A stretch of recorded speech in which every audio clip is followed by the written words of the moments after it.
La la la la. Inner Wealth Podcast. La la la la. Inner Wealth Podcast. La la la la. Inner Wealth Podcast. Get out the matrix and live. You know what day it is? Inner Wealth Podcast. Meditate and give. So manifest the greater this. And things all good cause I say it is. Invest in your inner wealth. Real generational wealth is mental health. It's an inside game, no toxicity. Let's talk and more listening. Ladies and gentlemen, and now introducing David McCullar, founder of Inception, the first mental health gym. La la la la. Inner Wealth Podcast. La la la la. Inner Wealth Podcast. La la la la. Inner Wealth Podcast. Get out the matrix and live. All right, everyone. Welcome back to the Inner Wealth Podcast. I got a very special guest today. I just wanted to dive right into this conversation, man. Let's go. This is my guy right here. It's my soul brother, Julian Gordan. What up, though? What's going on, man? Hey, bro, what's going on? Yeah, what is it? You say what up, though, in Detroit. We say what is it in Oakland. That's what I say. What is it? It's funny, you know, the Oakland-Detroit connection because Detroit, we rock with Oakland and the music there from long as I can remember. Yeah. Too Short, E40, Bay Area, Spice One. Yeah. You know, all these people. But, man, you know, I can easily go and talk to you about real estate, but I don't want to talk about It's enough real estate, podcasts to bro. be out there for that. Nah, man. Because I don't really think people really know who you are, bro. And I've heard it. I heard it on the Ash Cash. It was an Ash Cash Inside interview the Pod, you did. yeah. And, Shout out to Ash Cash. and, you know, a lot of that stuff, you know, when you start talking about real estate, but I saw a clip and I heard you talking, I was like, nah, this dude, he know what he talking about. Like, he Appreciate that, man. get it, man. He get it. So I wanted to dive deep into, I want to make this statement first. And this is going to probably set this whole framework up for the whole conversation. You can only know God as you know yourself. Facts. So there's a statement we just talked about is I am, Yeah. and why that's important. And the reason I want to go there is because I read this book, and I don't know if you've read it. It was called How to Know God by Deepak Chopra. And I read this book in my early 20s. And coming from a Christian background and then listening to something like Deepak Chopra, who may be seen, you know, they may label it New Too Age East, and or too Eastern. Yeah, Eastern or whatever. But when I read it, it clicked in me. It awakened something in me to understand that, because it's different levels of how God is. And you know what the baseline level of how to know God is? It's the God of basically like protection. So it's God the protector. Yeah. That's the first level. The parental figure. And that's what it's like to be in that world, is like being in survival, fight, flight, protection. Mm-hmm. And why do Black people see God as the protector? Because that's the only level that we've been able to attain to. We have not been able to open up. I am is like level 1, 2, 3, 4. It's like level 8. You know? So let's talk more into that. Like, first of all, how did you even get into and start diving deeper into these principles? Yeah, so my journey began when growing up, I grew up Baptist, right? And so three of my best friends' dads were actually ministers. And so I was just always around it. And I've been baptized like many different times. But I went to UCLA for undergrad, and I was in Westwood, and I lost my connection with religion. I didn't have a car to go to any spiritual place. So, because originally I had only gone to church because my friends were at church, not necessarily for God, right? But of course, you know, Scripture says, "Be ye childlike," and so when you're in that childlike state, that's your closest. For many of us, that's the closest time we feel like God, and so are closer to the kingdom. So from there.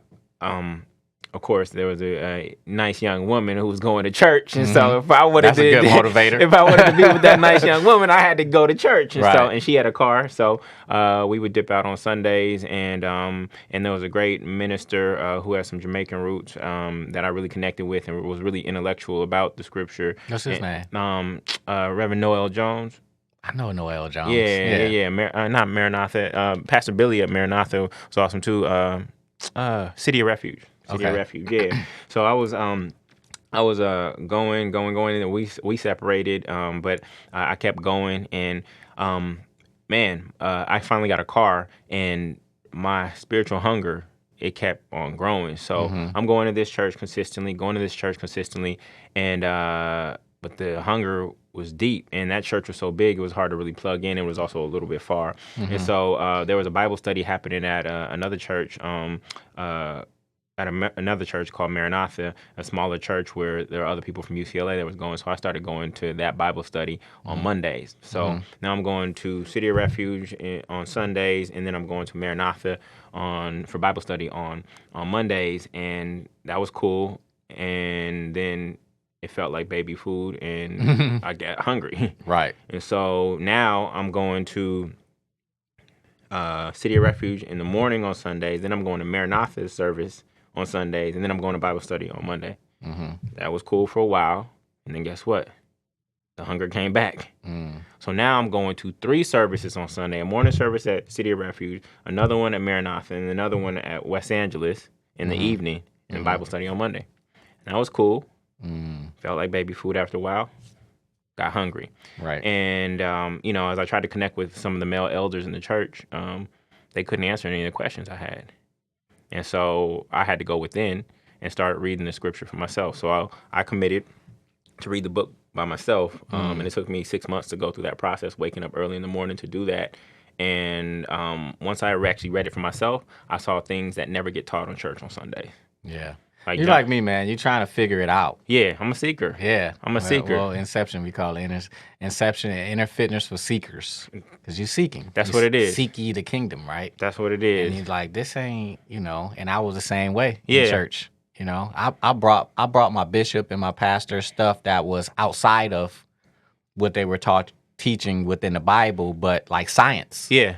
But the blend of science and spirituality. And I'm like, 100%. hey, look at this. Yeah. Do you know this? Yeah. And they like, oh no. And I'm like, I was trying to bridge the gap. Yeah, 100%. It's all there. Right. In fact, I just decoded the story of Lot. And this is right in alignment with your work, because your work is so powerful, because the body is the temple. Right. The body is the temple. The scripture says that God does not dwell in things that are made by man's hand. So when you think about what's not made by man's hand, that's the body, temple, and earth. Yeah. So the work that you're doing is actually essential and critical that we understand that, and that we maximize this temple that we have here. Because if I ask you to point to your temples, where is it? Right here. It's right here. Right. So the kingdom is up here. The kingdom is within, right? That's what it says in Luke. That's what Jesus said. But it's so funny, because when Jesus says something, or people take what Jesus said literally over here, but then they won't accept it over here. So John 10:34 says, "Is it not written in your law, I've said ye are gods?" Right. And then the moment that somebody say you're a God, we deny all aspect of that power, because we've been conditioned to see God again as God the protector, and we're stuck in God of fight or flight. And outside of ourselves. Right. Right? But God is within. So there's the OG, the capital G God, right? Which is the all, right? But then we are little gods. We are children of God. We're literally children of God. And so to deny that identity, you are denying your actual inheritance when you deny your divinity at the same time. And so I started moving in the world understanding that I was a God. Not that I was, past tense, that I am a God. Going back to the I am. And, Reverend Ike, he says, whatever you add to I am shall be added unto you. And so we add a lot of negative things to I am. I'm broke. I'm sad. I'm tired. Right? I'm unhappy. And you actually using the Lord's name in vain when you add anything negative to the word I am.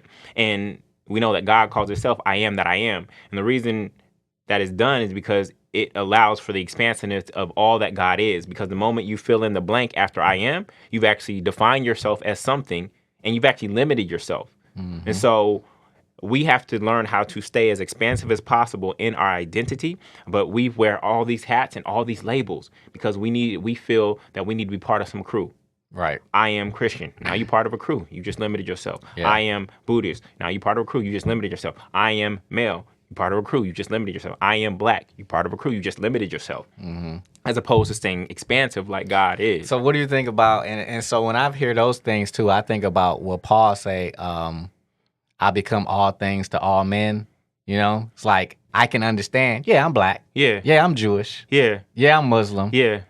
Just to be able to identify with you. Yeah. Because if I can't, you won't identify with me. 100%. Yeah. You know, and so we play these, even in marketing, we play these games. Well, here's this figure now at inception. And so since you now see this figure here at inception, and because you identify with this figure at inception, oh, you know what? It's safe and cool to go to inception, right? Right. These are the games that you have to play, these, and they're psychological or spiritual, whatever, but losing those titles, man, gives you way more space. That's where the freedom is. Infinite, Deepak Chopra talks about infinite possibilities or pure potentiality. And in quantum theory, the moment you observe something, because this is what we're talking about, the moment you observe something, all the other possibilities collapse. 100%. I can't look at Jimmy and look at what's over here at the same time. That possibility collapse. Yes. So if I am poor, then nothing else is going to exist, right? That's what it is. And the cells, and we go science, the cells, the trillions of cells, like, your wish is my command. Because they listen to you. They 100%. eavesdrop on you. They are you. That's it. And that's why I started picking up. I started literally, bro, going into my body, feeling my cells, my ligaments, my tissues, and saying thank you. Because this is, when you talk about unconditional love, there's only one thing that's been trying to keep you alive since the moment you got here. And that's your body, 100%. which is the temple. 100%. So, you know that the earth, again, the things that God made, the things that God dwells in that have life, that were not made with man's hands, they all have 70% water in them content. The earth is 70% water, 71% water. Every cell in our body, 70% water. And so why is water such a theme in the Bible? Fluidity, and it's speaking to the Bible's actually one way to view the Bible, let me put it that way, is to see it as a manual on how to operate and function, not only in our body, but also in our mind. I'll give you an example. So I was decoding the story of Lot, and you know, there's four ways to read the Bible. There's Peshat, right? There's Sod, there's Darash, and I'm missing one. But there's the literal, right? There's the metaphysical, there's the mystery, and then Remez, right? And that's the where do these names come from? These are Jewish words that explain the different ways to see through these lenses, because you can take the literal and just take the words, but if I say it's raining cats and dogs, that don't mean that it's raining cats and dogs. And we know that Jesus spoke in parables. It's a microscope. It's a microscope. And we know that Jesus said he spoke in parables, and even his own disciples didn't understand them. And so there's many people who teach from the Bible from a literal standpoint, but they don't truly understand it because they can't see beyond the words and what is actually written there. People don't even know that the speed of light is actually in the Bible. Yeah, I've seen that to be decoded. Yeah. It's in the Bible way before it was actually measured by a man. The number is there. So it's things like that let me know that this book is sacred and that it has significant meaning for us. But the story of Lot, right? Did you know that the story of Lot actually represents our fight or flight or freeze response system in the sympathetic nervous system? That's dope. Break that down. Watch this. So Lot, the first thing he did when the angels came into Sodom and Gomorrah, what is the first thing he did when they came into his house? And the house usually represents your mind. The first thing he did, he fought. That's the first thing he did. Because, he fought the angel, right? He fought to protect the angels. He fought the inhabitants of Sodom. And what does Sodom mean? Sodom means to go against nature or to go against God. Gotcha. That's where you use the word sodomize, right? Yep. Second thing, then he was told to flee. So we have fight, and then we have flee, right? So those are the two things. Then, when he was told to flee, he hesitated. And not only did he hesitate, his wife hesitated and turned into a pillar of stone. So you have fight, flight, and freeze right there in the story, in this character. And what is the pillar of salt, though? The pillar of salt is what did the Egyptians use to mummify? They use Salt. Yeah, So they you were use salt. dead, You were frozen. dead, stuck in the past. That's what freeze is. That's right? what fear does. And so Lot was told to go to the high mountains, which is actually your higher consciousness, right? Anytime you see a mountain in the Bible, it's usually meaning higher consciousness, right? But he went to Zoar. You want to know what Zoar means in Hebrew? It means place of smallness. And what does fear cause you to do? It cause you to do? Cause you to play small. That's crazy, bro. It's all there. I'm speechless, but keep Watch going. this. Where did Jacob wrestle God and see God face to face? Where? At Peniel. What was the name of it? Pineal. I know it's pineal gland, like, right? That's where he rests. That's the word. That's what he named that place. You think that's just like a coincidence? Right. He just happened to name it Peniel? Bro, when you before, I mean, there's so many inconsistencies within the Bible. Books taken out and all these different things. Yep. But I'm at the place now, and it took me a while to really be here. It don't matter. Because I can see my journey, right? Facts. And every place that I've been, if I take out one of those pieces of the domino, my whole story changes, and it changes the whole meaning of everything. So everything that was how it was totally put together biblically. Yeah. And I can tell you that I'm sure if you go to other ancient texts, it can be the same way. But see, we're not in those texts. Yeah. We're in a text of something that we're gravitating to and that we resonate with. Because, you know, you can go to India and they have a whole different way of how they're supposed to understand God based on their cultural understanding. Facts. And that makes them make it sense for them. Yeah. All roads lead to one place. And all these religions have been like, not all of them, but when it becomes divisive, Pharisee and Sadducee, the word Sadducee, from what I understand, means separatists.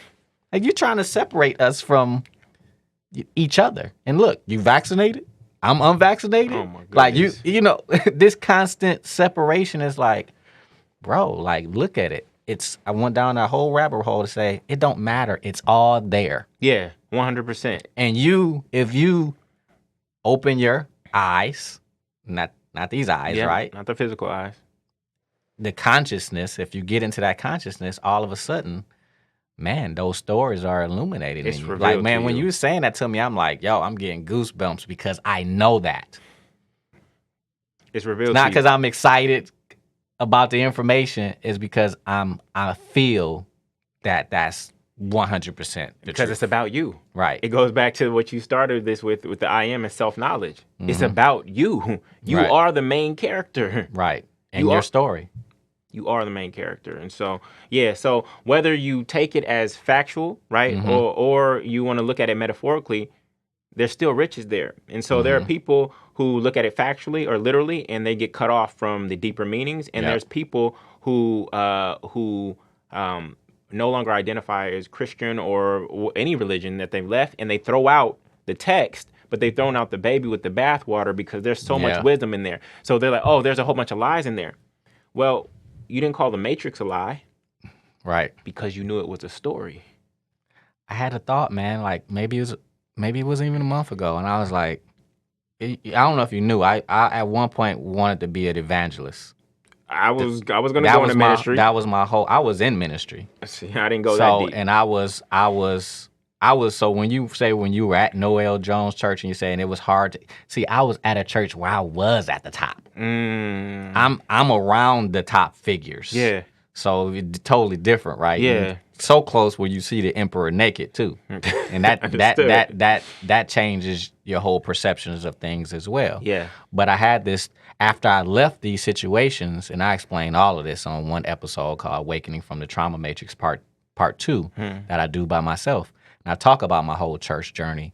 But yeah, once I got out of that and saw all the bullshit in it, like, no, I didn't want to pick up a Bible. Yeah, bro, I didn't even want to say God's name. Right. I was so turned off from it. Yeah. But I had just a feeling. I was like, I need to go pick up my Bible again because I'm going to see stuff in a totally different way than I ever saw it before. 100%. Because I start seeing it just from knowing the scripture that I do know, Yes. you know? Yes. So now you go back, and I think as you do that inner work and you start to go up these levels, like you said, God the protector, where is that at in That's the Bible? survival. That's in the beginning. Yeah. That's the Old Testament God. Old Testament, Yeah. right? So when we say, oh, God, these transition from old to new, Yeah. when the pastors try to explain it as like, well, Jesus, he changed that, and that no longer exists. Well, why? Because the consciousness no longer exists. Elevated. Not the story, Yeah. but you caught up in the story.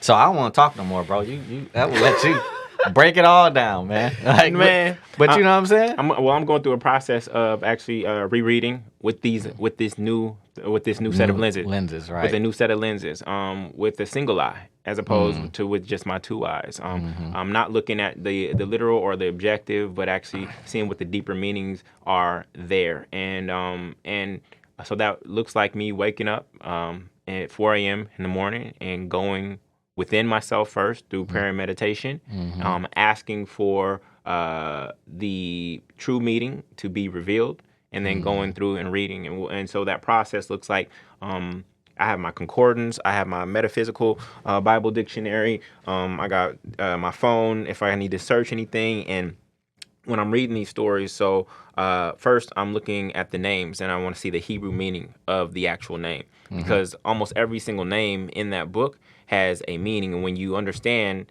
the meaning of the name, then it actually puts the story into real context. Then Right. I'm looking at the nouns. So if I'm see something like seed, I know that means thought. When I see ground or I see soil, I know that ground means the conscious mind, and then soil means the subconscious mind. This is where if you read the parable of the sower, just based on those three things I told you, it'll create a whole new revelation for you. So then I'm looking at the nouns, and then I sit back and say, yo, this story on the surface level looks like this, but what does it mean on the deeper level? Because if you read it on the surface level, you'd be like, oh, that looks like incest in the Bible, because he just married his his uncle's daughter. Like, that can't be it. That can't be it. And so when you realize that, no, that can't be right. That can't be why this is here, and you are truly seeking the deeper meaning, you keep knocking on the door will be open. And so some mornings the door is kicked wide open for me, and I'm able to document those things like with the story a lot. And some times I have to just keep on knocking. And it's interesting you say about the some mornings, because again, I've been naturally doing this without picking up a Bible. Like, floating, you're going to float today, first of all. Yep. I've got so many insights. Yeah. When things, and it's funny how you do it in the morning, things are slowed down. We trying to take in this type of knowledge, and while we're full, why there's no real space. You can't read that. You can't read that when it's a bunch of busyness. Why is prayer and meditation so prevalent? Yeah. Because it's slowing you down. So close the door to your closet. Yeah, you got to slow it down. And once you slow that down, and you get the space to be able to take some in and let stuff go as well. So, those morning thoughts that I get, I'll be in my head, and I'll be like, wow, this is some deep stuff I'm going through and it got deeper during the pandemic because everything slowed down. Everything slowed down. I mean, to get to beta, meditation is the easiest and cheapest and most free way to get to beta. But of course, all the technology that you have at inception, that only accelerates the process if you have access to those modalities. I know a lot of the things there are expensive, but if you don't have anything, you can just go into nature, you can go into yourself, you can go into meditation, and that's gonna, if you develop your practice well enough and you're able to shut the thoughts out of the mind, what did it say? Take no thought, right? Close the door to your closet. Go within. If you are able to just practice that alone, it will get you to that more receptive space where you actually lose senses of the body. So that's what the float tank does. With the float tank, you're going to theta. Yeah, that's what you're going to. Tell do you educate me? This is your world. No, it's theta. So beta is a faster moving frequency. Got it. So when you look at all the bandwidths of the frequency. So what's the bottom? The bottom is delta. Okay. That's sleep. Got you. So in that cycle, you're not gonna get too much waking downloads. Understood. theta, alpha, Yeah. you want to be in between those. Okay, And got in the you. float tank, you're in theta. And then beta is Beta is cognition. okay. That's faster moving, and then it's gamma is above that. So when we did the brain maps with these people for years, when people closed their eyes, guess what we saw? Theta alpha. Beta dominance. Oh, they're still They're thinking. stuck They're still thinking. with the eyes closed. And then That's worry. That's worry. Yeah. That's worry. And guess what happened when the eyes are open a lot of times? And let's talk about the prefrontal cortex when we would look at this. And this is the decision making. Yeah. And we would look at the frequencies here. Beta should be dominant here in the frontals. Okay. Mainly on the left. This is where we get this idea that I'm left-brained. It's beta is a faster moving frequency in this area of the brain too. Yeah. There's a denser level of neurons. They're closer together, so they're gonna fire more quickly. Yeah. So that's where you get the whole left brain, right brain, right? Right. That's a piece of it. But when people would open their eyes and we would have them doing a specific task in the frontals, all of a sudden like delta and theta frequencies would go very high. Because you're going into imagination, right? Well, the problem was that you don't want them going that way. You want to be able to, this is an execution manager. You want to be able to execute. But in the front, for a lot of people, it was the exact opposite. So when we looked at brain patterns, all we saw was a series of reversals. And those reversals happen based on the brain and the body adapting to the environment.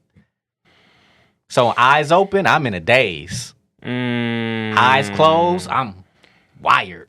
Got you. Internal world is just so much wrestling, so much going on. People come to us all the time. I can't shut my mind down. Yeah. Of course you can't shut your mind down. And then with eyes open, delta, theta, subconscious land, Yeah. you ain't even in your right mind. You don't even have the ability to drive your life. You're living subconscious. So the language you just said there about being in your right mind, this is what's actually in scripture because it says cast your net to the what? To the right side. When they were casting their net, Into the boats, their right? neural network, Yep. when they were casting their neural network to the left brain, they couldn't catch anything. Bro. They could not catch Right. anything. Yeah. So he said, cast your net to the right side. Came up with so much substance, so much abundance. Right. Because they went to the creative, the right brain, the imaginative, the creative. Okay. So this is the power of when you're able to dissect and decode the scripture in that way. The other thing about another quick one for you is the story of Isaac, Jacob, and Esau. Right. That's perceived that literally that Jacob stole Esau's blessing. Right. Isaac actually represents the subconscious mind, which is blind. Right. Okay. And how did Jacob appeal to Isaac? He used the five senses. Smell. He made the stew. Right. Taste was also the stew.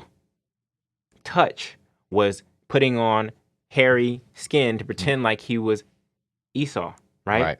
Then sight did not need to be there because Isaac was blind. The last one is voice. And when Isaac heard Jacob, he said, you sound like Jacob, but you're telling me you're Esau.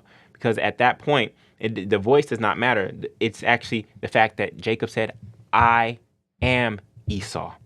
So if you want to convince the subconscious mind and actually get the blessing, you actually have to tap into as many of the five senses as possible to convince the subconscious mind that you are who you say you are, and then you will get the blessing. This is sermon by Neville Goddard and Reverend Ike talking about the feeling gets the blessing. And so that allegory is there. If you want to look at it allegorically, you can look at it literally, that's fine. Yeah. If you want to look at it allegorically, it's telling you how to reprogram your subconscious mind so that you get the blessing that you deserve. And Jacob's name was known as Trickster, right? As trickster. Yeah. Yep, or wrestler, basically. Yeah. And we wrestle with what? Yeah. We're wrestling with with ourselves. Yeah, but you have to, but it's not tricking other people. It's Right. actually tricking the subconscious mind by cutting off the objective. So Esau is your objective mind. Esau was the one who was red and that was hairy, dealing with the hunting and the animalistic side. That's what Primal hunters brain. You have to, we always say, when you go into fight or flight, your lid is flipped. you're going into that Esau, right? Correct. You're going into that Esau mode. He was an expert hunter. Yeah, that's fight or flight, survival. That's what it is. And for us, we've been living, again, Yeah. we first level, got a protector. We can't go past this until we deal with this. 100%. And we flip that brain back into, again, this is your hind part of your brain. That's primal. Go here. Oh, look, prefrontal cortex there. We said about beta, Yeah. right? Yeah. Like, that's where a lot of us, we got it reversed. Beta with eyes closed and eyes open, it ain't even firing for people. Stuck. The first shall be last, and the last shall be first. And it's not until we reverse these things internally, Yeah. you know, that we can really tap into, again, what we talked about, tapping into the kingdom, right? Like that, the net, the neural net. Now you got the internet is the same way too. 100%. Why did so many people? I heard a TED talk you did, and you were talking about you were doing it for school and College students, yeah. Yeah. And it was so interesting how you were breaking it all down. It was like, you know what? If somebody taught that to me way back when, I probably would have wanted to go to school. We got so many different backgrounds. I didn't go to school like that. Like, I went to college, then I went to a technical school. Yeah. Because why? Because I was the generation you were talking about, and I was asking questions, and it didn't make sense. Yeah. You know? Yeah. It didn't make sense to me. But when you start breaking it down in that way of understanding, why am I even doing this? Yeah. You know? Yeah. Like, why am I just going to school? Like, and what am I gonna get out of it? What do you say? 25% graduate? Oh yeah, the graduation rates for four-year institutions is atrocious. In fact, we shouldn't even call them four-year institutions anymore. Most of them are six-year institutions. And they make more money off of you in the fifth and sixth year. I went down that whole topic because the fact that you got an internet in your pocket, and some people casting everything on the left, you know, versus all this rich stuff on the right side. Yep. Yep. You only gonna take in where you are here. You're not even gonna gravitate to this. No. A lot of people will never gravitate to this podcast, bro. Yeah, but you know, these whole things around Instagram feeds and things of that nature, they just replicate exactly how the mind and manifestation works. Absolutely. So if you go in there to your Instagram phone, if you watch something, Instagram gives you some points. Yep. Right. If you watch it to the end, they give you some more points for that kind of content. Yeah. If you heart it, they give you even more points.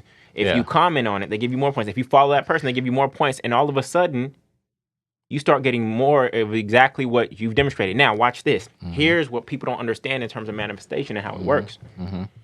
If you watch a police brutality video to the end, guess what you tell the algorithm? That I want more of that. I want more police brutality videos. Yes. And you're like, wait, I hate police brutality. But it's where you give your attention. Absolutely. Wherever you give your attention, that is what is drawn back unto you. And so if you can understand that from a social media platform, and you can do the same thing with your mind, wherever you give your attention to, that is what is going to return to you. And so oftentimes, especially as Black folk in this country, we give our attention to all the oppression and things that are working against us, and we're not giving any attention to that which we want. You go ask some of these leaders, what is your vision for the future? They don't have one. They can't tell you the vision. They can tell you everything about their oppressor, everything about the system that they're against, but they cannot tell you what they are for. They have no vision. And where there is no vision, the people will perish. And you can tell everything about the oppressor, but you can't tell me that you've somehow cut off being codependent to them. You know everything about them from that standpoint, but not from the standpoint that you are in a relationship with the enemy. Yeah. Because if you keep talking about a white supremacist system, well, where the hell is your system that pushes back? Where's your new wineskin? Where's your new wine? And that's, bro, if we said nothing else on this podcast, that right there, I've been saying this in my head. I'm like, man, the internet is mimicking how life works. Yeah. We mimic it. We mimic God in every single You way. only can create more of what's present. Everything in here is created based on something that already exists. Facts. Facts. We, as man, we mimic God, right? So where do we get the idea from an airplane? We saw a bird and was like, oh, Yeah, we right. can defy gravity. Where do we get the idea for a submarine? We saw a dolphin or a fish. We're like, this got to be possible. Where you get an idea for a device that we hold in our hands that actually streams information. The cloud, you know, if they open you up, they can't find memory. Or the mind. You stream it. We stream consciousness. Divine Just like your downloads. phone, you stream it. So I always tell people, what's blocking your stream? Well, if you stuck in, again, you in primal mode and no prefrontal cortex and no space and casting your net on the left, well, you're not going to get these riches. That's why I called the show Inner Wealth, bro. People missing it. Because that's the source. That's it. That's the source. That is the source. That is the source. What did Jay-Z say? Put me anywhere on God's green earth, I'll triple my worth. I think he knows this stuff. Oh, yeah.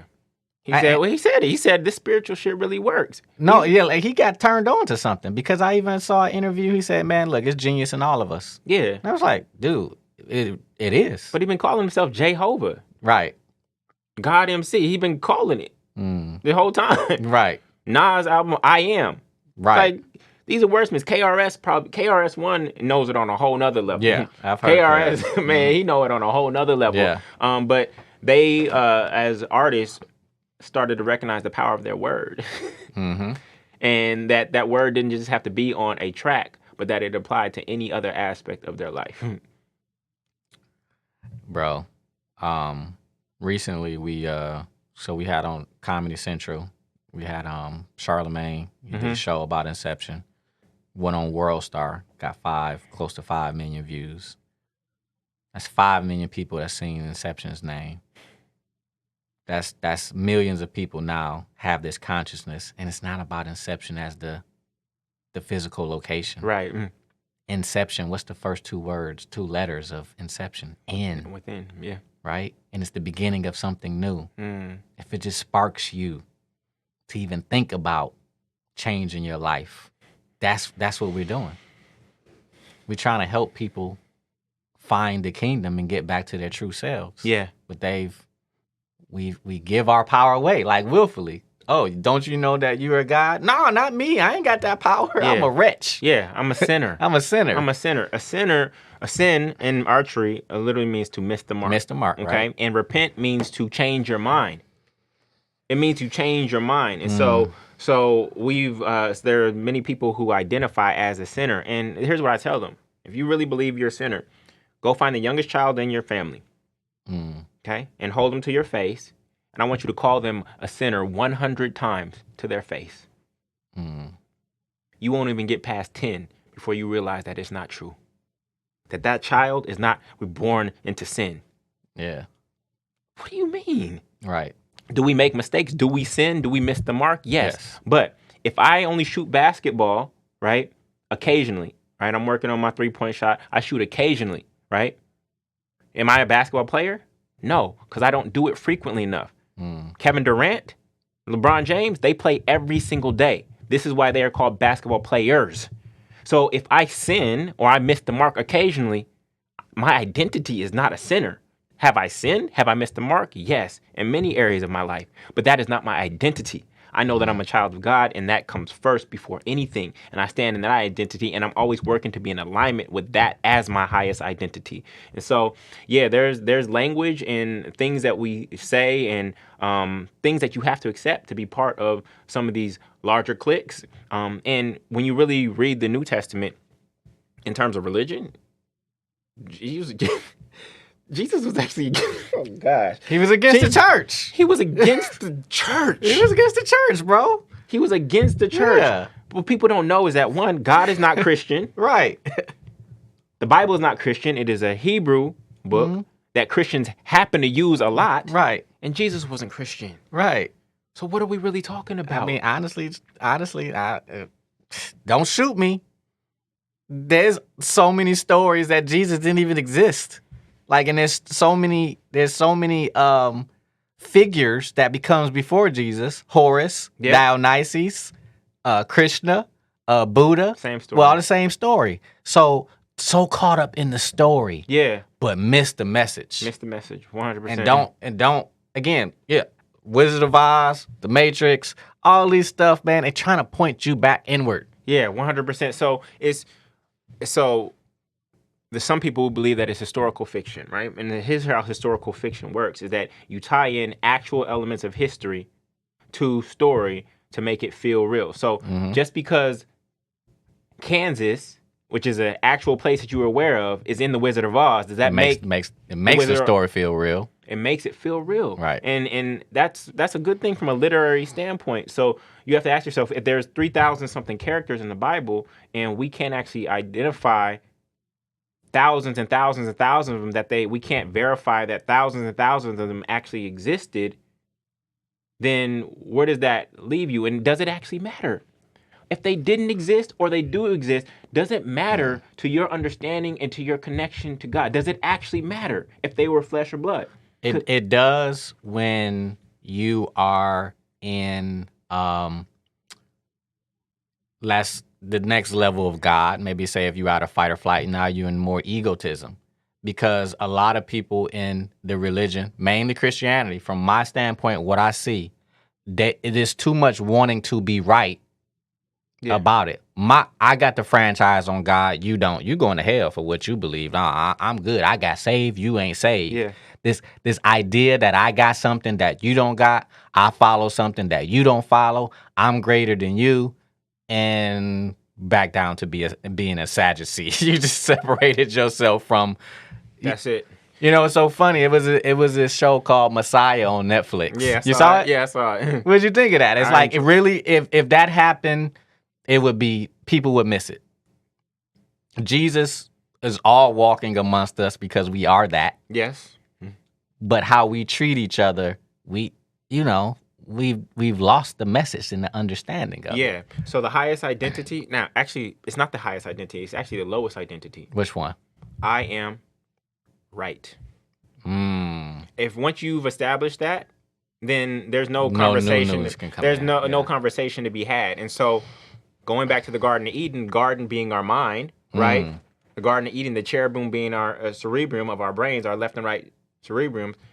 You go back to the garden, and it wasn't the apple. It was once they tasted the apple, right, from the tree of knowledge of good and evil, and they tasted the sweetness of the fruit of that. There's no apples that grow in that region, by the way. Just in case you didn't know, right? But anyways, once you taste this feeling of I'm right and you're wrong, that is where separation begins. Yeah. Now I know what good. Now I know what good and evil is, or I'm going to dictate what good and evil is. And when I feel right, that's what an apple tastes like. The sweetness of an apple. So okay, let's break this down so why did the woman eat it? Have you gotten to that yet? I have not got there. So one, we know that women have been demonized in almost every single religion, and first and foremost, and these books were written by men, and Hebrew doesn't have a neuter for gender, so it went. So when a male writer is writing it down, he's going to use the pronoun that works for him. So now we see that the divine feminine gets cut out from the text, and so now you see Father God. But I don't know if as above, so below, what other creation can happen without the divine feminine? Bro. And even if I manifested as a man, I have feminine in me. My mother is in me. I always said, man, if God was in any gender, it would be more female than if it was male. From my feeling, it doesn't mean that, again, they're both. There's energy. God is all. God is all. God is all. So how is it just that? But to make one more dominant, and you chose the one that, because not even dominant, as the only. The only, because from last time I looked, Earth gives us life, and only thing that can give us actual life is feminine energy. It can take the seed. Yep. But that it receives. But I said to somebody, man, it's amazing how a woman can take one drop of sperm and make a damn human being. It's absolutely amazing. But it's what's even more amazing is how women are probably the most greatest attendees of church and religious institutions, yet they've been cut out of these institutions and they still call God the Father and don't recognize any of the divine feminine. That's a mental health issue, bro. Because if you don't see yourself in God, it's no different than them making Jesus white, and black people are like, why you make Jesus white? This is not about race. I don't even care what color was. But I just know that you're telling me to serve basically a man, and that God is a man, and that therefore I am not in God. That just doesn't make sense to me. When you know the power of the creative force that is in your womb, and that you know you are also made in the, it says, let us make man in our image. That's us, right? Male and female, he created. Most people don't even know that in Genesis 5, it says Adam is a man and a woman. Adam was not just a man. Whoa, that makes sense. But it took woman out of what? You were already there. What have you seen? Have you studied anything on gluttony? Because you notice we're going through this gluttonous time, right? No. But gluttony is becoming No, I haven't studied gluttony as a concept. Yeah. We're at a space where more is everything. Well, how much Netflix shows can I watch? Like, and we don't understand that's like changing our experience and how we feel internally too, because the more stuff like even with pornography, the more porn you watch, the more that you need more of it to have the same type of feeling. The more weed you smoke, you're going to need more of it to try to create the same type of feeling. Yeah, it's the law of diminishing returns. So if you're hungry and I give you one apple, you're like, oh, that was good. And then I give you another apple, you're like, oh, that was good, but now you're full. Once I give you that third apple doesn't have the same value that the first two had, because now you're at capacity. And so while I believe 100% in abundance, I also believe that abundance comes from being aware of what is enough for you. Yeah.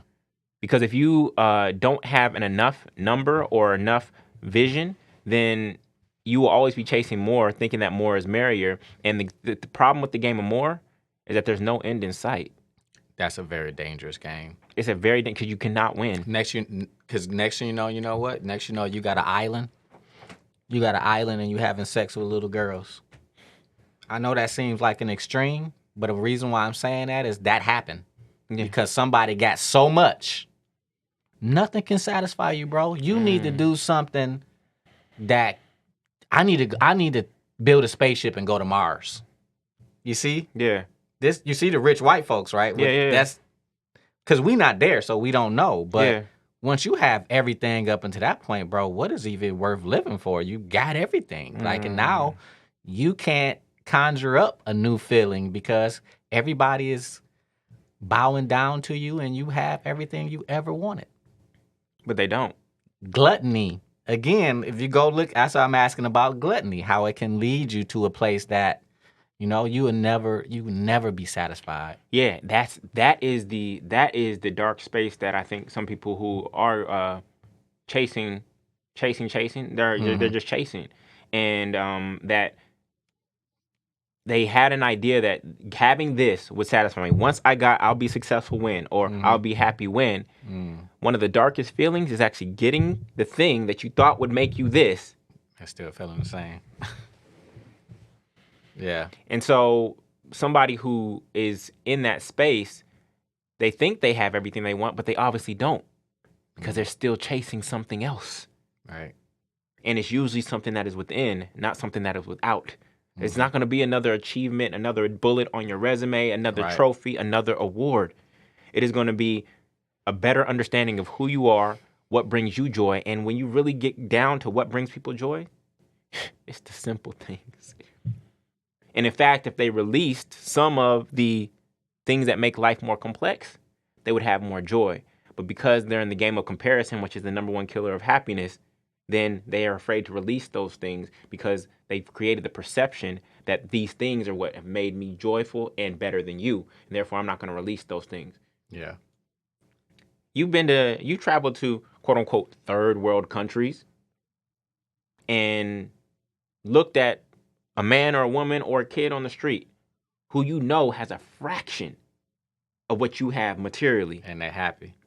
And you see more joy in their eyes than your own at that moment. Bro, I wanted to say Martin. It's not a third world country, but it's an island. I saw a guy, it was like maybe 9 o'clock in the morning. This not even, maybe earlier than that, maybe 7 o'clock. He was just sitting on the stoop swinging his legs with a damn chicken crossing the road, bro. And I felt every bit of that. This dude don't got a care in the world. He's sitting on that stoop just like 7 o'clock in the morning, chicken chasing a dog chasing the chicken, and I can feel that. Yeah. I had some, I think a friend of mine told me it was an Amish family, and they drove in front of him, and they were just waving at him and his family. Yeah. And he can sense, he's like, man, he said it did something to me. Because you can feel, they don't have what you got, what they got, that happiness. Yeah. Think about it. And I said the other day, I was in my mind the other day, and I said, you know, I need my innocence back. Be childlike. And I was like, I need my innocence back. I'm not having as much fun as I was. And then I had the thought about it. I said, well, what did I have when I was a kid? What was I even doing? Nothing. And so I picked up on basketball, bro, went and played ball. That's what I do. And I went and played ball, man. I got my lungs open, man, oxygen to my brain. And I was like, what the hell have I been doing? Because I'm running around trying to help people turn inward. And I'm like, yo, I need to make sure I stay right in that place of I don't want to call it ignorance is bliss, but the place childlike. Of where I could, like, yeah, childlike, for sure. So many people chasing the bag with bags under their eyes. Right. Chasing the bags with bags under their eyes. That's not a good look. Right. That's not a good look. I've been there. Yeah. And I don't say that to judge. I've been there. I slipped into workaholism in part because of the root of comparison and this chase. And now that I've gotten more tapped into my frequency and realized that everything that my vibration is what is attractive, right? I don't care how you think I look in a mirror. It's my vibration that is attractive. And once I started to understand that, then I got the chance to stop chasing the things and just elevate my vibration, right? You want to get a higher paying job, then get a higher vibration. Yeah. And your experience has to line up. It is called the law of resonance. It is called the law of resonance. If I have a tuning fork and they're two tuning forks and they're the same frequency, I hit one and it starts to vibrate. This one has to excite and resonate. It will excite and resonate because it is at the same frequency. Right. So what does that mean is that when you are vibrating at a certain frequency, the material things, when you seek ye first the kingdom of God, all these things shall be added unto you. These material things that are also on that frequency, whether that is a life partner, whether that is a car, certain type of car, a certain type of house, certain type of wardrobe, certain type of food, those things will have to show up in your experience because it matches your frequency. If you are in a car, right, and you hear music that you do not like, then what do? Turn it off. You change the frequency. You change the dial to another frequency until you arrive at something that you enjoy. Right. And so that is the responsibility that we have, but we look outward instead of inward, and this is where the issue is. Yeah, and when we look at the world, we start thinking about the world, you know, I start really breaking it down. Like, there's no world like you think. It's only what you feel on the inside that creates all of your feelings. That's all we're doing. We're looking for feeling. People are chasing things, but what's behind the thing? What is it that you want a feeling? You literally want a chemical reaction to unfold inside of you. That is at the root. That's what it is. You think, and you think that you assume that thing is going to give you that feeling. Right. That man, that woman, that car, that house, that job. You think that thing is going to give you that feeling, and it may, just like a new car smell, it may give you that feeling initially, but it wears off. It wears off unless you stay in a state of gratitude. Right. And you treat it like a new car, a new relationship, a new job every single day. I tell that story of my first time brain training and how afterwards I didn't even want a new car. And then I had to sit and think, well, why did I want a new car? I said, I don't want a new car. I want to feel better about myself. It's powerful, man, when you really get down, and I call it remove the middleman from your emotions, because you're getting pimped. From every little ad that's showing you need this. Yeah. Because this was going to give you this. What did you say about Esau and Jacob and the census? The feeling gets a blessing. Well, what is marketing? What is branding? They're trying to sell you a feeling. The American dream is a feeling. Yeah. It is not the house, the car, and the nuclear family. It is a feeling. That would honestly, and I think that we're gonna have to. At some point we're gonna have to come to terms with our systems, and our systems are breaking down now because they are no longer serving us. And as we start to raise this level of consciousness, I don't know if capitalism is going to be able to stay, because if everybody got to this idea that my body is a pharmacy and it creates all my feelings and I just want certain feelings, then what would happen to the market? People wouldn't buy stuff. You wouldn't buy stuff as much as you would. We throw more food away than we actually eat. That's crazy. You know? Yeah. It's ridiculous. Most of the jobs out there are bullshit jobs. Don't nobody want to do those jobs. That's why you see it happening right now. Yeah. We're going through this shift. It's actually, so I know the shift is going to be painful for people who aren't willing to adapt, but I'm actually excited for the shift on the other side, which is, as technology eats away and automates some of these jobs, what that does for me, what I see, is that it pushes people towards their purpose, because they have to ask themselves, what can I do that a computer can't do or another person can do in another country for cheaper? What is my unique value contribution to the world? And that is going to be your purpose. And so... And it's your genius that it's you your need to tap genius. into. We all got it. It's all, everyone. It's in your DNA. I was watching, just watching somebody ride one of these like bicycles and throw the bowls from their feet into the... I'm like, yo, that's amazing. Yeah. You know? Yeah. Look at NFTs now. Look at this virtual space that we're creating. Yeah. It's just about people's genius, and somebody like your stuff. Yeah. Somebody like your genius. Everybody might not like your genius, but somebody like the fact that you know how to run on a log. Joey Chestnut, he gets paid $10,000 by Nathan Hot Dogs to eat 42 hot dogs in like 12 minutes or something like that. I don't care how obscure your genius or your talent is, there is a way to monetize it. Yeah. It will attract energy. That's all money is stored energy. But here's the next question too. Again, with our consciousness, does it need to be monetized, or it just needs to be appreciated? Because that is what monetization is. It's appreciation. It's the attention. If I got my eyes on you and I find value in what you're doing, then I give you what? I pay attention.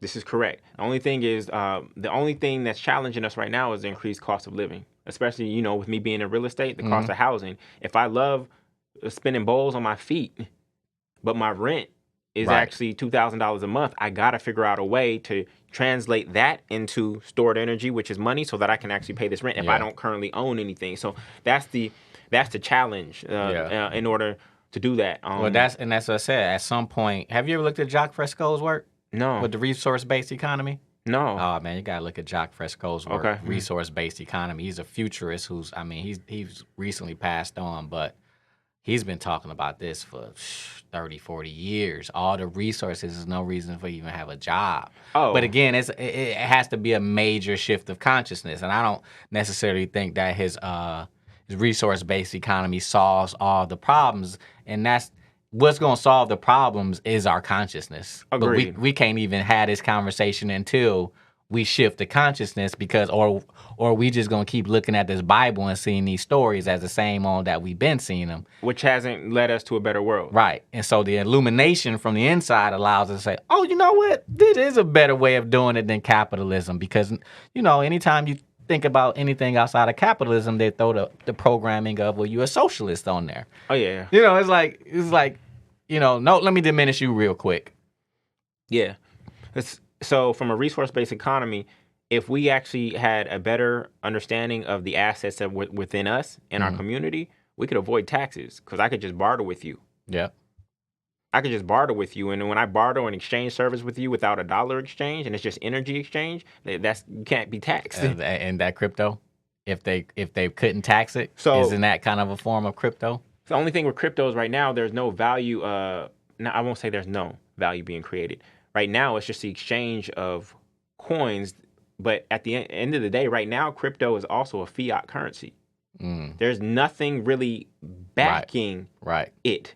I would love an economy where there is, like, I created value in this way for you, et cetera, et cetera. And here's and that's where money came into play. Is like I had a cow, right, and you had 100 apples, and I wanted 25 apples, but you didn't want 25% of a cow at that moment. So we wrote a piece of paper called an IOU, and that's where money got created. So there's nothing evil about money. It was just to document that I had created value for you, right? By growing my orchard, or you had the but you grew your orchard. You put thought energy into it, time, resources. You hired people, etc.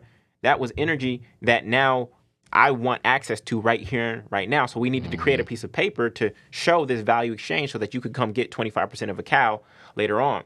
So if we can figure out how to do that without governments, it's going to be figured out, but I don't know if it's going to be figured out in our lifetime for sure. But that's why, pretty quick. I mean, crypto is the way we're innovating, and crypto being a close first step to moving from a space of no taxes. Because I don't have anything against taxes. It's just that I believe that I am a better steward of my economic resource than the government is. Right. So I believe that I'm going to create more value in the community, in the world, when I'm a steward of this rather than you. I've seen you waste money on a whole bunch of stuff like war. And I don't agree with that. So I would actually rather like to use my money, or not. I don't even consider money mine. I'd rather use the money that I've been blessed with, that I now have stewardship over, in the way that I desire. And in fact, taxes, interesting enough, they actually activate me to double down on everything that is happening and build momentum, because come December 31st, I actually want to have reinvested as much of my profit as possible back into the business. Otherwise, I'm going to get penalized. So taxes actually incentivize me to reinvest back into my business, to expand in my movement, because it's more of a movement than a business, to expand it and grow it. And so that's the positive perspective that I have on taxes. Right.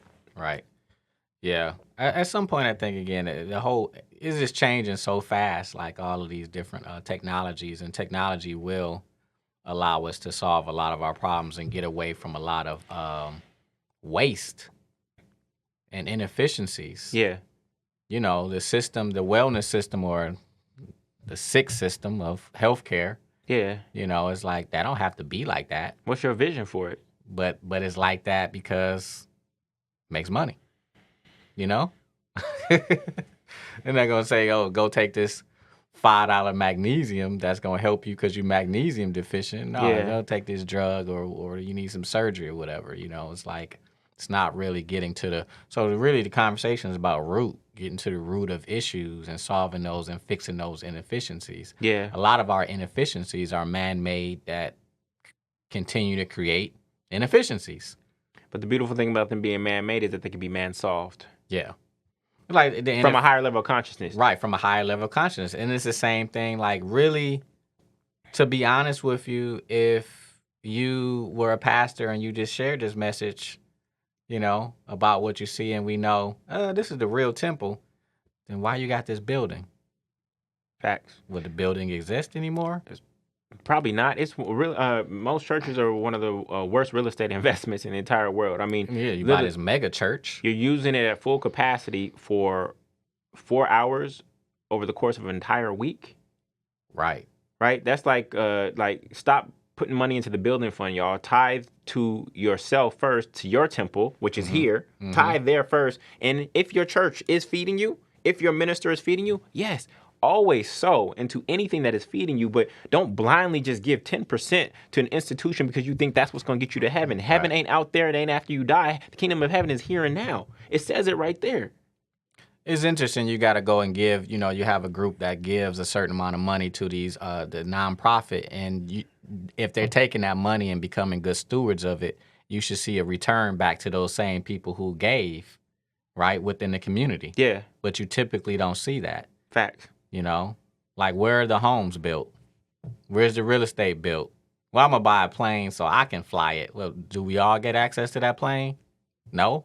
But you needed $65 million if you crazy, flew the rest of your life, first class, you wouldn't even spend $65 million. If you chartered a private jet and flew your family for the rest of your life, you probably wouldn't spend $65 million. Yeah, I just want more transparent. I would want more transparency. I really believe that churches can be banks. I think they can operate as banks rather than taking all these tithes and offerings and actually put it into a bank that does not have ownership in the community. The church could actually be the bank and actually offer loans to all of its members to actually provide housing and build housing around that community for its members. The church could have been it. It's almost a forced, for those that are able to convince their members to tithe, it's almost a forced savings plan. It's just that the members aren't benefiting except for some spiritual food. Hopefully it's not baby food that they're getting on a Sunday. Have you seen these city banks that create? LA is creating a bank. No. Like the city. Public bank is what it's called. It's one of the first public banks. Okay. Like imagine your little city having a bank and then you can go in just like what you just said. Yeah. It's the same concept. But it's not from a private bank. It's from the actual community you live in. So somebody should take that idea with as you saying about, churches being I'm gonna create a bank. I'm just figuring out what the business model is. I know that I would be a great steward of the money of people who listen to me, who follow me, and beyond, and that I can give people 100 times return on what they're getting at Bank of America. Bank of America is giving you 0.03% interest right now. I could give you 3%. I have many people who need loans for real estate development projects, etc., that will pay 8 to 12% to borrow that money. I can give you 3%. So I'm in the process of figuring out how to do that and how to do it without having to get a bank charter. Of course, with the bank charter, you can use a fractional reserve banking system, and you can multiply any deposits by basically 10 with that. But I want to do it without being so leveraged and without having to manipulate or get over on customers in the way that banks do. So I'm thinking through that every single day. Like overdrafts and all that. So let's talk about it here. We talked about the first level of God, fight or flight, and that keeps everything scarce. Yeah. So now, we really took the conversation to a higher level of consciousness. Us bringing this internal wealth, this inner wealth, and manifested it outwardly. Yeah. And you just described one of the things and how you want to manifest and change the system, because we kind of change and break through inefficiencies. Yeah. And that's what Inception is about. I'm creating my own system that's really doing it in a systematic way that's different than the other way, because the other way there's too many inefficiencies on your mental, emotional, physical health. Yeah. So what are some other ideas and concepts that you see out there that's really changing the landscape of the world, the kingdom, the external kingdom that we're trying to That's a good question. I would look at the domains of government. So one that is out there for all the entrepreneurs in terms of providing them with healthcare and getting them access to is the freelancer union. I thought that was a powerful demonstration of organizing people who were originally disorganized, because you're an entrepreneur, you're working on your business, you're not part of a large entity yet, and making sure that entrepreneurs are able to access health insurance in that way. In education, man, I've actually moved away from just the traditional education space. I just believe that I have a lot of brothers and sisters who are teaching online courses, and they're teaching them for a fraction. They're still thousands of dollars, $2,000, etc., but they're a fraction of what you would have paid for liberal arts education. And so liberal arts education, it will cost you, right? And that's where a lot of people are caught up in student debt. Whereas liberation arts education, which is what's being taught, which is what you and I teach, et cetera, we're teaching you how to get free. And so I see a whole bunch of people who are not only doing it in real life, but and being practitioners, but also teachers of it. When you go to institutions of higher education, a lot of them are teachers of it, but they're not practitioners of it anymore. And so to have a new type of teacher who operates in this way, I think is really powerful. And there's platforms like Teachable that allow for you to teach, Udemy, etc., Coursera, but they Kajabi. Kajabi. So there's platforms but it's more about the way education is shifting. Of course, you can't get a student loan for some of these online courses. You can get PayPal credits and things of that nature. But I think that that's powerful in terms of education. Healthcare, obviously, you are a leader in that space, and I can't wait to see you blow up. We talked about your business model and your pricing strategy and things of that nature to bring it to more people. Real estate, I've actually been racking my head around what's the next innovation in real estate. Real estate hasn't evolved significantly in a long time, except for smart homes are still using the same. What about what they're doing with crowdfunding?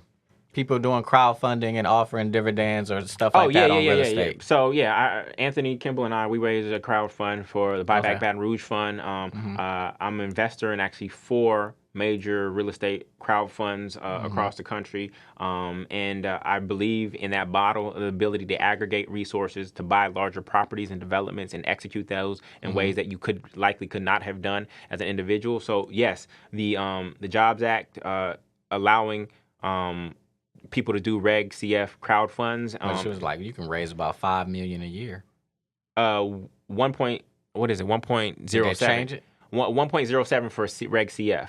I think it's 1.07 for Reg CF. But when you have accredited investors, you have freedom and no cap on that. So that has definitely been powerful. And as a leader of a fund, a real estate development fund, it's allowed us to do things in Baton Rouge that we would not have been able to do if we just did it on our own. And it's also given us people who are not accredited investors access to be part and to come to the table. Because, for instance, there's a lot of companies like Uber. Let's say you were at the table when you could have invested $25,000 in Uber when it started. Right. You might have had 25 racks and been like, "Here you go." But guess what? If you weren't in the room and you weren't at that table, then you would have never got that opportunity. And so, we've raised money on crowdfunding, and we're probably, I'm up in the air whether I'm gonna go back to crowdfunding or just do Regulation D and credit it, but I may do both. But yeah, it gave our people access to be able to say, well, I want to invest into Inception. You know? So that's another way I think that's changing the landscape and how we can manifest internally, outwardly, where all of us have. Like this idea, like you can't feel what you want to feel in your life, because that's really what it comes down to. Is like we're in this big arcade game and we got tokens of how we want to. You know what I'm saying? That's really what it is. Like I got more tokens to experience more experiences and feel more feelings than what you felt. That's what it comes down to, 100%. Right? This is what we arguing about. You got the opportunity to have feelings that I didn't have, that I can't have. That's really what it boils down to when it comes down to scarcity. You get to feel something that I can't. So I think having us do the inner work, manifest outwardly, have these things like the banks, and just make it where we all can have the feelings that we want to create and experience. Yes. So any vision will scale according to the amount of belief. Right. Now, the vision typically starts with the belief of the individual who got the vision. But when you're able to get team members to believe, investors to believe, customers to believe, this is how visions expand. And so let's just take Tesla, for example, or Apple when their iPhone originally came out. They got enough people to believe in something that created so much momentum that these would become staples in our lives for a long period of time. And so the belief, a great leadership is not just about how you lead your team and your management style. It's about how much belief you're able to create among other people who are also committed to that vision. And when they believe in that vision, when you win, when Apple wins, when Tesla wins, etc., like I got a Tesla, right? So when Tesla wins or something good happens, I get to be part of that feeling. Do I have the equity that Elon Musk has in Tesla? No, I do not. Right. But I get to benefit from that feeling, right?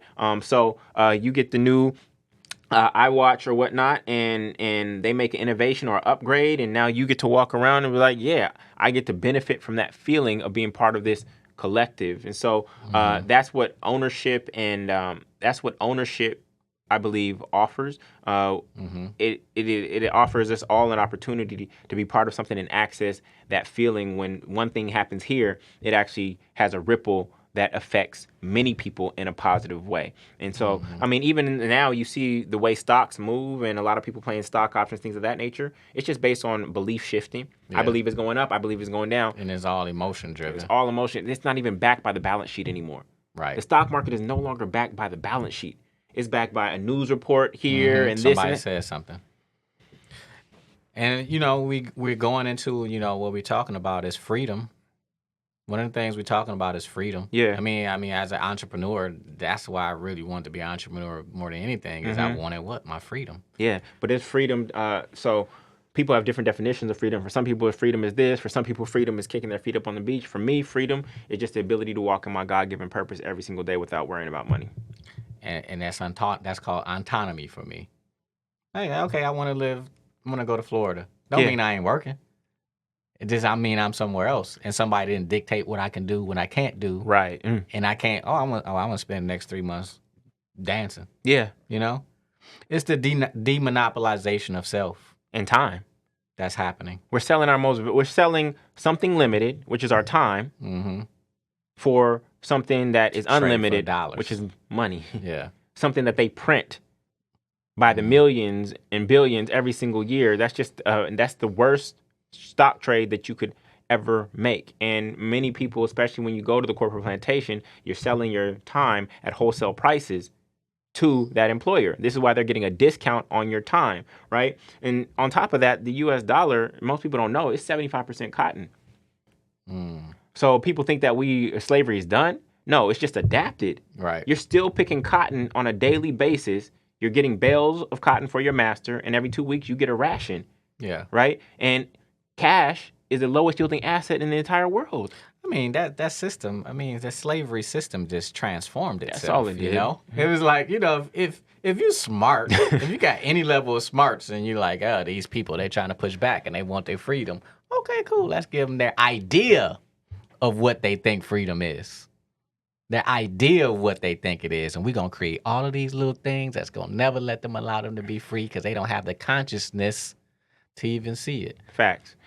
If we would have got land over, I don't want reparations in form of money. I don't want your worthless monopoly money. Right. I would rather land. Right. I would have rather, if we would have had our 40 acres and a mule, we would have been straight. We'd have been straight long time ago. Right. Because when you think about it, land is God's greatest gift to man. It came before life. Right. God gave us land before life.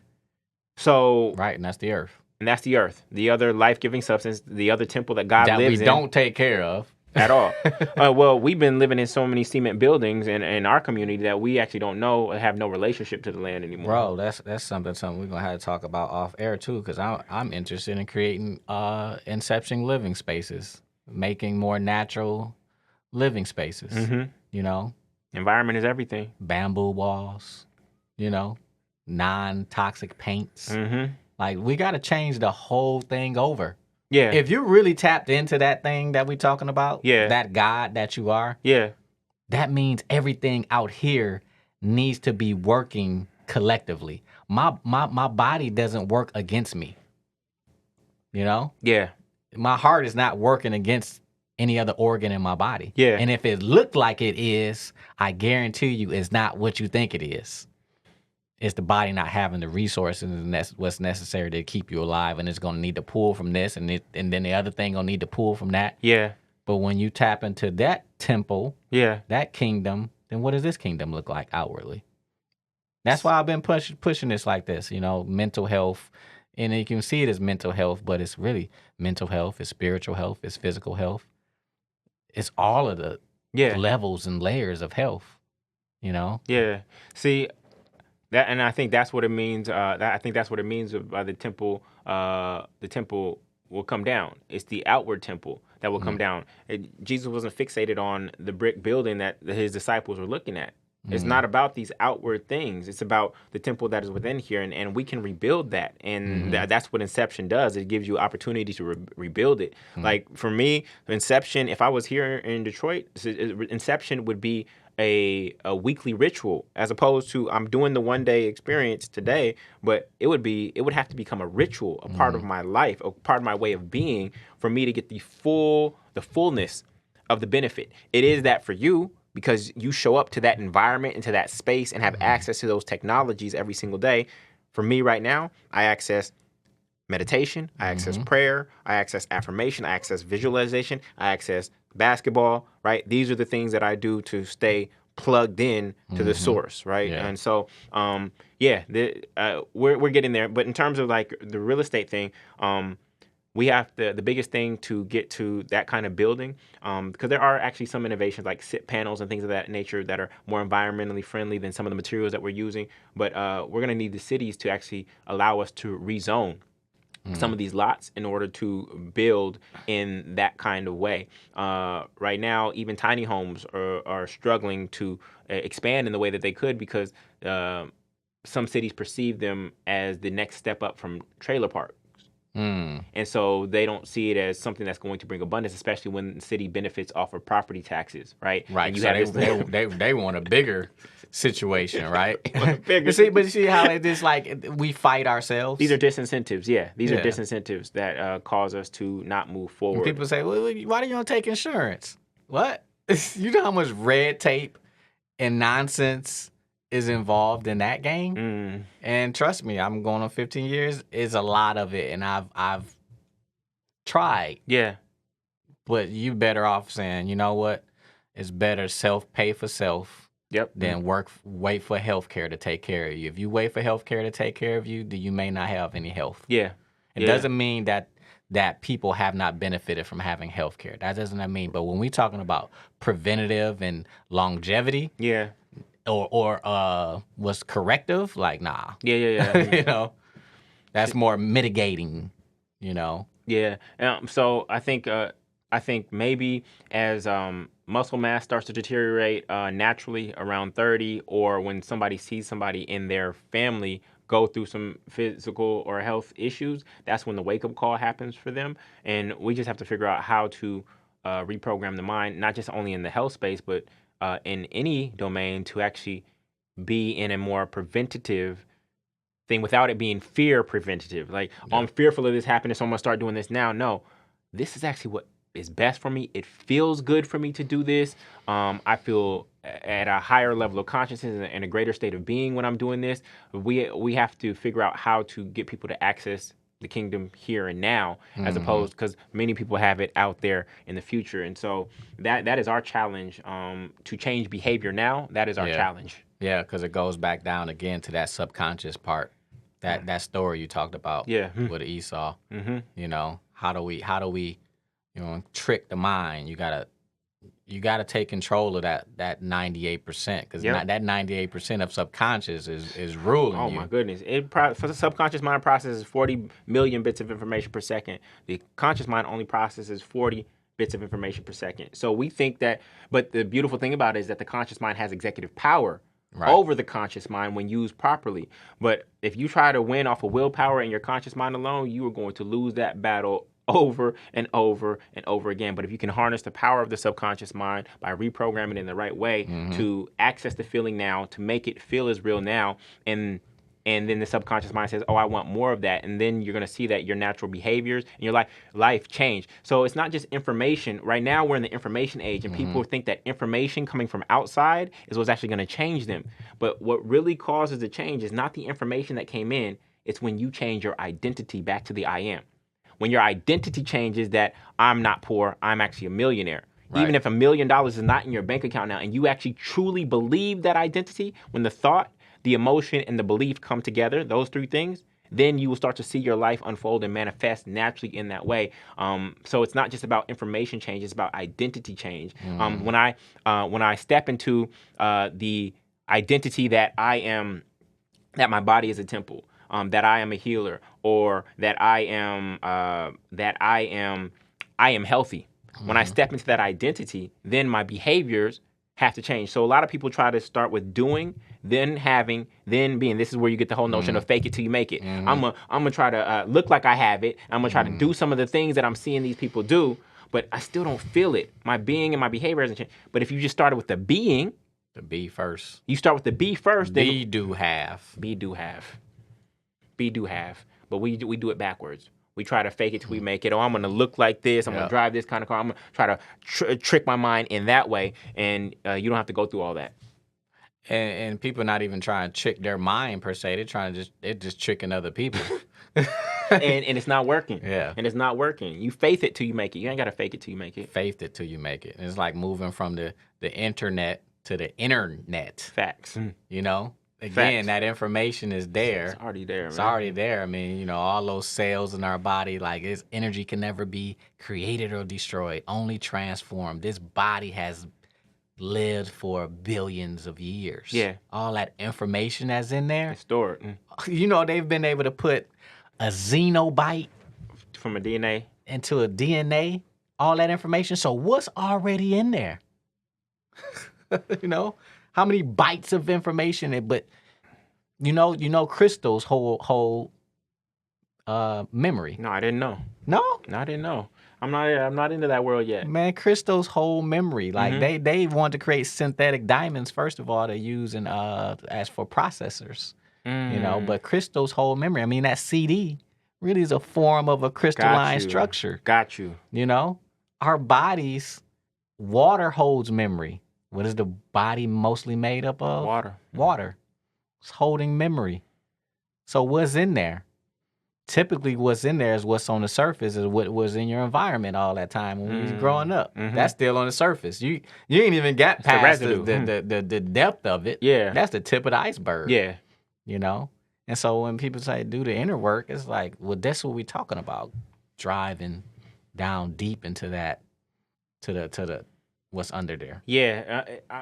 The best metaphor that I've been able to create to explain it to folks, and again, this idea of going inward, right, has literally changed my life. And it's like, look, if you're watching a movie and you don't like it, you can boo.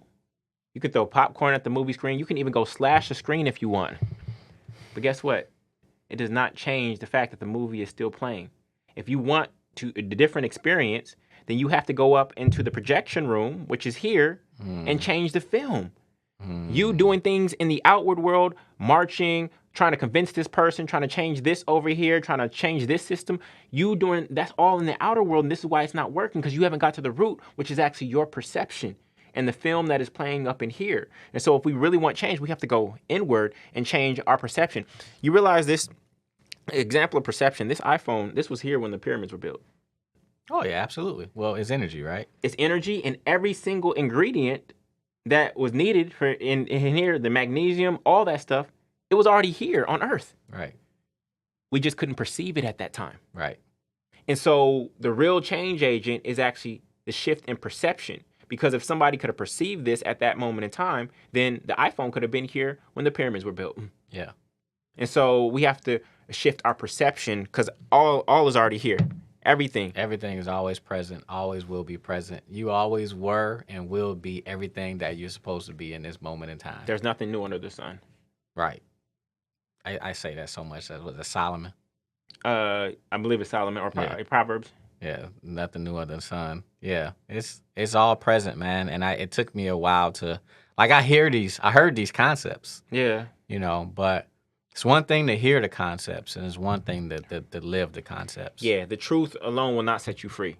A lot of people know the truth, and we still know the truth, and we don't act on it. Acting on the truth will set you free. That is the only thing. That's what I said about all these red flags going out there. I said it's amazing how many people are able to see red flags but can't stop. Bars. You saw a red flag, but did that cause you to take a pause? Mm-hmm. You know? And I know so many people, I'm telling them, look, but they can't. You can't tell them until they're able to see it. But you want to know why? Is because, especially like for dating as an example, if I see red flags in somebody else, I know I have red flags in me. And so I don't want to feel rejected for red flags that I may cause for another person. And so that's where I think it's actually, I look at it positively because I think it's our compassion, knowing that the person across the table from us may not be perfect. I don't think, in my experience, people ain't thinking like that at all. Okay. People not thinking about this. I got red flags in me. People thinking about, how we should think about it is that the red flags that we're seeing is a cause to heal, for one. Because you like this person for a reason. You resonate with this person for a reason. You're attracting this person for a reason. Correct. You only can attract what you are, right? Fact. So what is it in them that causes you to look in the mirror and look at that what's going on in you? But then from moving on, because I don't think red flags are about here's a red flag, stop. But here's a consistent level of red flags. Gotcha. Yeah. Stop. Yeah. This is not going to be healthy. And then when you don't stop, now you into something that's codependent. And that's what you needed to solve to begin with. Is trying to move you from codependency to interdependency. But you need this person. Back to that feeling, right?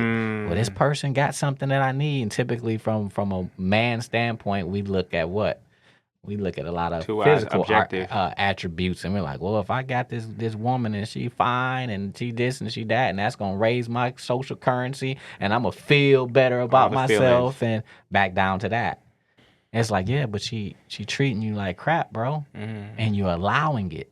And the same things too on the other side. You ever seen a woman in an abusive relationship? Well, I deserve that. You deserved it. You deserve to be beat. Why? Because back to the subconscious. It's something in that programming where they believe that that's what they deserve.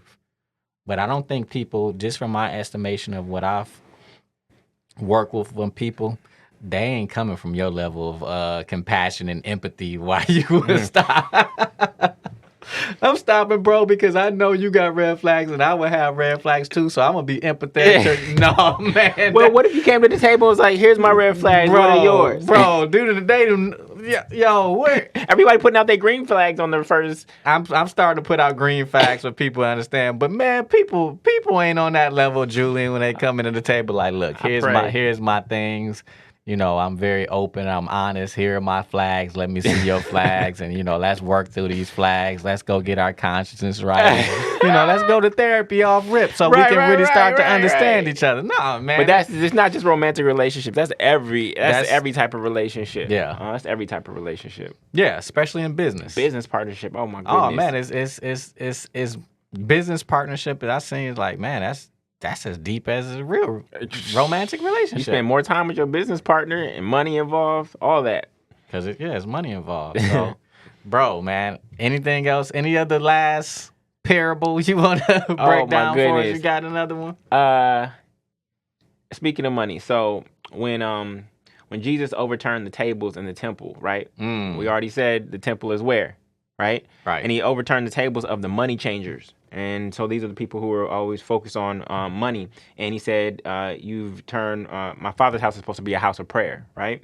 And so what that's really saying is that our mind and our temple is not supposed to be constantly focused on money.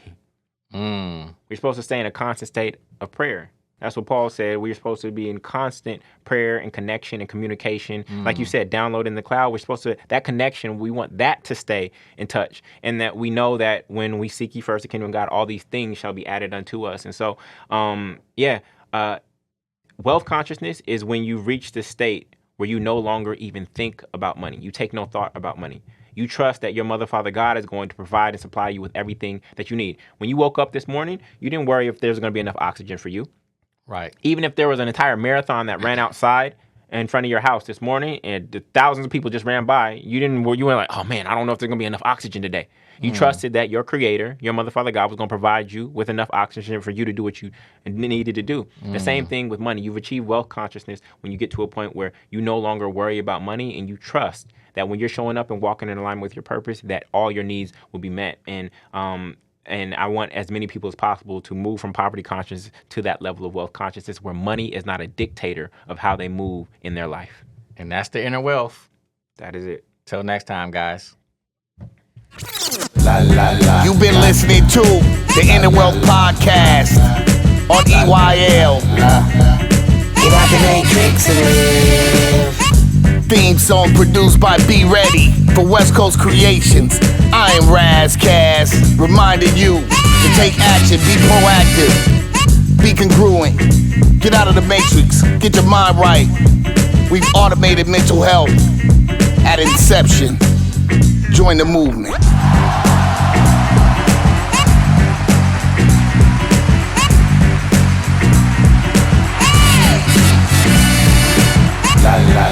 Inner Wealth Podcast. Inner Wealth Podcast. Inner Wealth Podcast. Get out the matrix and live.